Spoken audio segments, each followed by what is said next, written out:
Hi, good afternoon. I just want to share with you about this really cool site called Jamboard.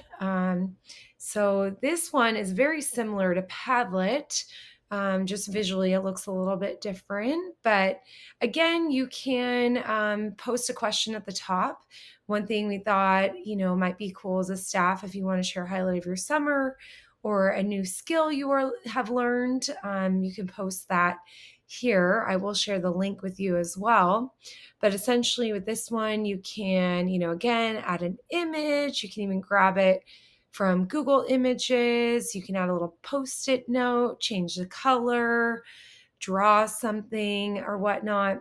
So, again, this is kind of a creative and simple way for your students to be able to answer your question, or you can incorporate this in, ongoing Google Meets throughout the year. If you were, for example, sharing about an activity or a project, students can answer questions on here as well. So again, it's free. You can do it through your Google account.